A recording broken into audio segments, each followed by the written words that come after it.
بخاری و مسلم کی روایت میں ہے، حضرت جابر بن سمورہ رضی اللہ تعالیٰ عنہما سے روایت ہے، اہل کوفہ نے سعد یعنی ابن ابی وقاص رضی اللہ تعالیٰ عنہ کی شکایت عمر بن خطاب رضی اللہ تعالیٰ عنہ سے کی، تو عمر رضی اللہ تعالیٰ عنہ نے ان کو معزول کر کے عمار رضی اللہ تعالیٰ عنہ کو کوفہ کا حاکم بنا دیا۔ کوفہ والوں نے سعد رضی اللہ تعالیٰ عنہ کے متعلق یہاں تک کہہ دیا کہ انہیں تو اچھی طرح نماز پڑھانا بھی نہیں آتا۔ چنانچہ عمر رضی اللہ تعالیٰ عنہ نے ان کو بلایا اور ان سے پوچھا کہ ابو اسحاق، ان کوفہ والوں کا خیال ہے کہ تمہیں اچھی طرح نماز پڑھانا بھی نہیں آتا۔ اس پر آپ رضی اللہ تعالیٰ عنہ نے جواب دیا کہ اللہ کی قسم، میں تو انہیں نبی اکرم صلی اللہ علیہ وسلم ہی کی طرح نماز پڑھاتا تھا اور اس میں کوتاہی نہیں کرتا تھا۔ عشاء کی نماز پڑھاتا تو اس کی پہلی 2 رکعات میں قرات لمبی کرتا اور دوسری 2 رکعتیں ہلکی پڑھاتا۔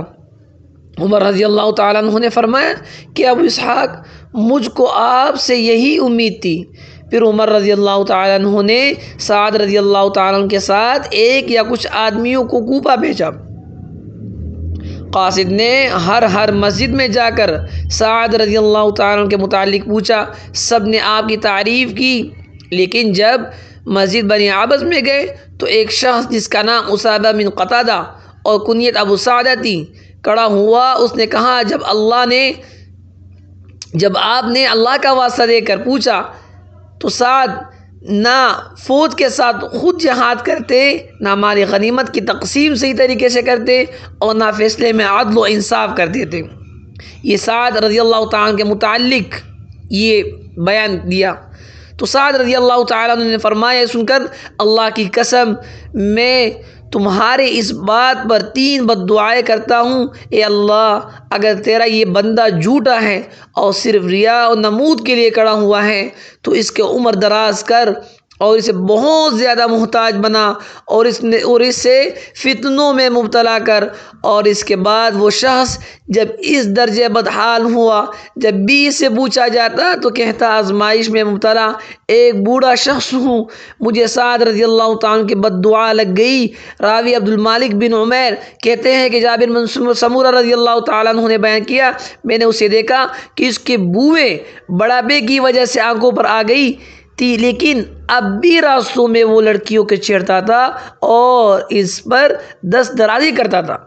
دیکھیے سعد بن ابی وقاص رضی اللہ تعالیٰ عنہ کا مقام۔ سعد بن ابی وقاص رضی اللہ تعالیٰ عنہ نبی اکرم صلی اللہ علیہ وسلم کے وہ عظیم صحابی ہے جس کے بارے میں یہ بدگمانی کی تھی اس شخص نے کہ یہ ایسا ہے، یہ ایسا ہے، حالانکہ سعد بن ابی وقاص رضی اللہ تعالیٰ عنہ عظیم الشان صحابی ہے۔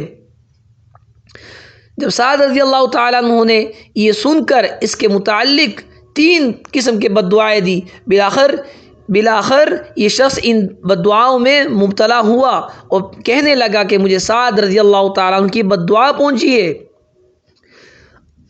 عمر کے آخری حصے میں بھی یہ شخص بڑھاپے میں بھی راستوں میں لڑکیوں کو چھیڑتا تھا۔ اتنی گندی حرکت الامام الحفیظ، یہ تھا صحابی رضی اللہ تعالیٰ عنہ کی بد دعا۔ لیکن اس سے ایک یہ بات بھی اخذ ہو گئی کہ ہمیں امام مسجد کے ساتھ اچھا برتاؤ کرنا ہے، اس کے متعلق اچھا گمان رکھنا ہے، اس کو تنگ نہیں کرنا۔ اللہ تعالیٰ ہمیں اس پر عمل کرنے کی توفیق عطا فرمائے۔